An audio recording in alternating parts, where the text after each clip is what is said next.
സംസ്ഥാനത്ത് പോളിംഗ് ശതമാനം ലോക്സഭാ തെരഞ്ഞെടുപ്പുമായി ബന്ധപ്പെട്ട് കുതിച്ചുയരുമ്പോൾ അവിടെ ന്യൂനപക്ഷ ധ്രുവീകരണം ആണോ ഭൂരിപക്ഷ ധ്രുവീകരണമാണോ ഉണ്ടായത് എന്ന തരത്തിലാണ് ചർച്ചകൾ ഏറ്റവും കൂടുതൽ സജീവമാകുന്നത്. അതിൽ ഏറ്റവും പ്രധാനമായി ഇപ്പോൾ മുന്നോട്ട് വയ്ക്കുന്നത് തിരുവനന്തപുരവും പത്തനംതിട്ടയും തൃശ്ശൂരും ചാലക്കുടിയുമാണ്. ഈ 4 ലോക്സഭാ മണ്ഡലങ്ങളിലെ വോട്ടിംഗ് പെർസെന്റേജ് ആണ് അത് ഭൂരിപക്ഷ ധ്രുവീകരണം പ്രതീക്ഷയായി ഒരു വിഭാഗം കണക്കാക്കുമ്പോൾ ന്യൂനപക്ഷ ധ്രുവീകരണം ആർക്ക് അനുകൂലമാകും എന്നുള്ളതിനെ കുറിച്ചുള്ള ചർച്ചകൾ സജീവമാകുന്നു മുന്നണികൾക്ക് ഉള്ളിൽ. തിരുവനന്തപുരത്ത് കുമ്മനം രാജശേഖരനാണ് NDAയുടെ സ്ഥാനാർത്ഥി, BJPയുടെ സ്ഥാനാർത്ഥി. അവിടെ ഭൂരിപക്ഷ സമുദായമാണ് ഏറ്റവും അധികമുള്ളത്. ആ ഭൂരിപക്ഷ സമുദായത്തിൽ തന്നെ നായർ വിഭാഗത്തിന് മേൽക്കൈയുണ്ട്. ഈ തരത്തിലൊക്കെ വരുമ്പോൾ ശബരിമല വിഷയം ഏറ്റവും അധികം ചർച്ച ചെയ്യപ്പെടുന്ന തിരുവനന്തപുരത്തെ സംബന്ധിച്ചിടത്തോളം കുമ്മനം രാജശേഖരൻ വിജയിക്കും. അതൊരു ഭൂരിപക്ഷ ധ്രുവീകരണവുമായി ബന്ധപ്പെട്ടാണ്. അതേ സമാന രീതിയിൽ തന്നെയാണ് തീരദേശ മേഖലകളിലെ ഏറ്റവും ശക്തമായ പോളിംഗ്. അതൊരു ന്യൂനപക്ഷ ധ്രുവീകരണവുമായി ബന്ധപ്പെട്ടാണ്. അപ്പോൾ ആ ന്യൂനപക്ഷ ധ്രുവീകരണം ആർക്ക് അനുകൂലമാകും എന്നുള്ള കണക്കുകൂട്ടലുകളിലും അവകാശവാദങ്ങളിലും ഒരേപോലെ LDFും UDFിന്റെയും LDFിന്റെയും പ്രതീക്ഷ തിരുവനന്തപുരത്തെ സംബന്ധിച്ച് ആ തരത്തിലാണ്. മെജോറിറ്റി കമ്മ്യൂണിറ്റിയിൽ നിന്ന് നല്ലൊരു വിഭാഗം തങ്ങളോടൊപ്പം നിൽക്കും എന്ന് BJP വിചാരിക്കുമ്പോൾ ഈ മൈനോറിറ്റി കമ്മ്യൂണിറ്റിയുടെ ഭൂരിപക്ഷം ആരോടൊപ്പം എന്നുള്ളതാണ് UDFിനെയും LDFിനെയും കുഴക്കുന്നത്. LDF പറയുന്നു അത് തങ്ങളോടൊപ്പമായിരിക്കും, UDF പറയുന്നു അത് തങ്ങളോടൊപ്പമായിരിക്കും. അപ്പോൾ കുമ്മനം രാജശേഖരനും ഡോക്ടർ ശശി തരൂരും C ദിവാകരനും, ശശി തരൂർ UDFിന്റെ സ്ഥാനാർത്ഥിയാണ്. കഴിഞ്ഞ 2014 തെരഞ്ഞെടുപ്പിൽ തിരുവനന്തപുരത്തിന്റെ തീരദേശ മേഖലകളിൽ ഇത്രയും പോളിംഗും ഇല്ലായിരുന്നു. തീരദേശ മേഖലകളിൽ കിട്ടിയ ആധിപത്യം മാത്രമാണ് 15,000 വോട്ടിന്റെ ഭൂരിപക്ഷത്തിൽ ശശി തരൂരിന് വിജയം ഉറപ്പിച്ചത്. ഇക്കുറി അതിൽ നിന്നും കവിഞ്ഞ് തീരദേശത്ത് ഗണ്യമായ വോട്ടിംഗ് പാറ്റേൺ ഗണ്യമായ രീതിയിൽ വർദ്ധിക്കുമ്പോൾ അവിടെ ആ ന്യൂനപക്ഷ ധ്രുവീകരണം 2014 പോലെ തങ്ങളോടൊപ്പം നിന്നാൽ തന്നെ തങ്ങളുടെ വിജയം ഉറപ്പാക്കും എന്നുള്ള രീതിയിലാണ് UDF പറയുന്നത്. ശശി തരൂർ ക്യാമ്പ് പറയുന്നത് സമാനമായ രീതിയിൽ തന്നെയാണ് LDFും C ദിവാകരനും പറയുന്നത്. അപ്പോൾ തിരുവനന്തപുരത്ത് ഭൂരിപക്ഷ ധ്രുവീകരണം BJPക്ക് പ്രതീക്ഷ പുലർത്തി നിൽക്കുമ്പോൾ തന്നെ ഈ മണ്ഡലത്തിലെ ന്യൂനപക്ഷ ധ്രുവീകരണം ഏറ്റവും കൂടുതലായി ക്രൈസ്തവരാണുള്ളത്. അതിനുശേഷം മുസ്ലിം സമുദായ അംഗങ്ങളാണ്. ക്രൈസ്തവരിൽ തന്നെ നാടാർ ക്രിസ്ത്യൻസ് ഏറ്റവും അധികമുണ്ട്. അതോടൊപ്പം നാടാർ ഹിന്ദുസ് ഉണ്ട്. അപ്പോൾ നാടാർ വിഭാഗം പ്രത്യേകിച്ച് ലാറ്റിൻ സമുദായമൊക്കെ എവിടേക്ക് നിൽക്കുന്നു, ആ ധ്രുവീകരണമൊക്കെ എവിടേക്കായിരിക്കും എന്നുള്ളതിനെ കുറിച്ച് കണക്കുകൂട്ടലുകളിലാണ്.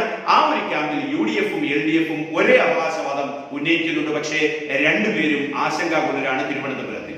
സമാന രീതിയിൽ തന്നെയാണ് പത്തനംതിട്ടയിലെ ഒരു ഭൂരിപക്ഷ ധ്രുവീകരണം, പ്രത്യേകിച്ചും K സുരേന്ദ്രൻ മത്സരിക്കുമ്പോഴും ശബരിമലയുടെ ആസ്ഥാനമാണ് പത്തനംതിട്ട ലോക്സഭാ മണ്ഡലം എന്നുള്ളത് കൊണ്ടും അവിടെ ഒരു ഭൂരിപക്ഷ ധ്രുവീകരണം BJPക്ക് അനുകൂലമായി പോകും. അവിടുത്തെ ന്യൂനപക്ഷ ധ്രുവീകരണം ആർക്കൊപ്പം എന്നാണ് LDFും UDFും ഉറ്റുനോക്കുന്നത്. ആ ന്യൂനപക്ഷ ധ്രുവീകരണം വരുമ്പോൾ ക്രിസ്ത്യൻ സമുദായമാണ്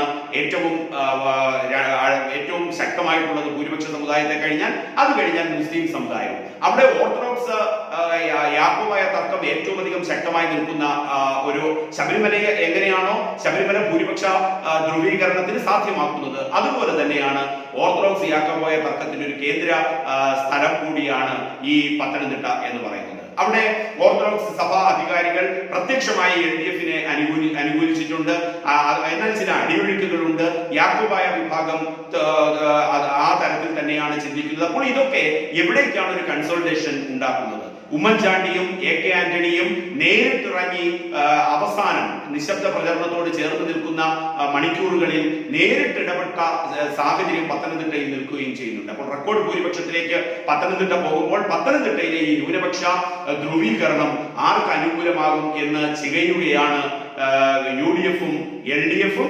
അതേസമയം വിശ്വാസികളോടൊപ്പം നിൽക്കുന്നു എന്നുള്ള രീതിയും കേന്ദ്ര സർക്കാരിന്റെ നിലപാടും ഒക്കെ വെച്ചുകൊണ്ട് ന്യൂനപക്ഷത്തിന്റെ ഒരു വലിയൊരു വിഭാഗം കൺസൾട്ടേഷൻ തങ്ങളിലേക്ക് വരുമെന്ന് BJPയും കണക്കുകൂട്ടുന്നുണ്ട്. പ്രത്യേകിച്ചും പൂഞ്ഞാർ, അതോടൊപ്പം കാഞ്ഞിരപ്പള്ളി മേഖലകളിലൊക്കെ PC ജോർജിന്റെ ഇടപെടലുകൾ ശക്തമായ സാന്നിധ്യമാകുമ്പോൾ തങ്ങൾക്ക് അനുകൂലമായ ഘടകം വരുമെന്നാണ് NDA പറയുന്നത്. അപ്പോൾ ന്യൂനപക്ഷ ധ്രുവീകരണത്തിന്റെ ഏറ്റവും വലിയ ഒരു തലം പത്തനംതിട്ടയെ സംബന്ധിച്ചിടത്തോളം അത് UDFിനും LDFിനും മാത്രം അവകാശപ്പെട്ടതല്ല എന്ന് NDA പറയുകയാണ്. സമാനമായ രീതിയിൽ തന്നെയാണ് തൃശ്ശൂരിലേക്കും കാര്യങ്ങൾ പോകുന്നത്.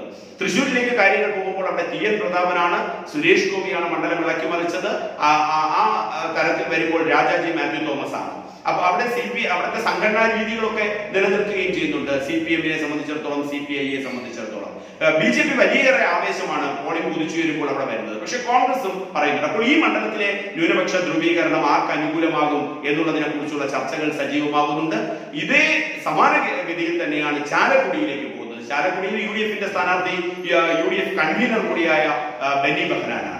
അതോടൊപ്പം തന്നെ അവിടെ BJP-യുടെ NDA സ്ഥാനാർത്ഥി എന്ന് പറഞ്ഞാൽ ശബരിമല പ്രക്ഷോഭവുമായി ബന്ധപ്പെട്ട് ആ പ്രക്ഷോഭങ്ങളിൽ നേരിട്ട് പങ്കെടുക്കുകയും നിരാഹാരം അനുഷ്ഠിക്കുകയും ചെയ്ത AN രാധാകൃഷ്ണനാണ് BJP-യുടെ ജനറൽ സെക്രട്ടറിമാരിൽ ഒരാൾ. അവിടെ ഇന്നസെന്റ് ആണ് ഇടതുപക്ഷ സ്ഥാനാർത്ഥി. അപ്പോൾ ചാലക്കുടിയെ സംബന്ധിച്ചിടത്തോളം ഒരു UDF പ്രോമിനൻസ് ഉള്ള മണ്ഡലമാണെങ്കിൽ കൂടി കഴിഞ്ഞ തവണ ഇന്നസെന്റ് എന്ന LDF സ്വതന്ത്രൻ വിജയിച്ച മണ്ഡലമാണ്. ഇക്കുറി ചാലക്കുടിയിലെ പോളിംഗും ഏറ്റവും ഉയർന്ന തലത്തിലാണ് നിൽക്കുന്നത്. ആ ഉയർന്ന പോളിംഗ് വരുമ്പോൾ മെജോറിറ്റി കൺസോളിഡേഷൻ അത് ശബരിമലയുമായി ചേർത്ത് വെക്കുമ്പോൾ വലിയ പ്രതീക്ഷ ചാലക്കുടിയെ സംബന്ധിച്ച് പ്രത്യേകിച്ച് AN രാധാകൃഷ്ണൻ മത്സരിക്കുന്നത് കൊണ്ട് തന്നെ അവർ NDA BJP പ്രതീക്ഷിക്കുന്നുണ്ട്. എന്നാൽ ആ മണ്ഡലത്തിന്റെ ഒരു മനഃശാസ്ത്രവും സാമുദായിക ഘടനയും അനുസരിച്ച് മൈനോറിറ്റി പോളറൈസേഷൻ തങ്ങൾക്ക് അനുകൂലമാണ് എന്ന് അവകാശപ്പെടുകയാണ് UDF-ഉം അതോടൊപ്പം തന്നെ LDF-ഉം. ഇത്തരത്തിൽ തിരുവനന്തപുരവും പത്തനംതിട്ടയും തൃശ്ശൂരും ചാലക്കുടിയിലും ഏറ്റവും ഉയർന്ന പോളിംഗ് രേഖപ്പെടുത്തുമ്പോൾ മെജോറിറ്റി കൺസോളിഡേഷനേക്കാൾ അപ്പുറത്തേക്ക് മൈനോറിറ്റി കൺസോളിഡേഷൻ, ന്യൂനപക്ഷ വോട്ടുകളുടെ ധ്രുവീകരണം എവിടെയെങ്കിലും വന്നിട്ടുണ്ടോ, അത് ആർക്ക് അനുകൂലമായിട്ടാണ്, ആർക്ക് ദോഷമാകുമോ ആകും എന്നുള്ള ചികയിലാണ് പ്രത്യേകിച്ചും UDF-ഉം LDF-ഉം ചേർന്നു പോകുന്നത്.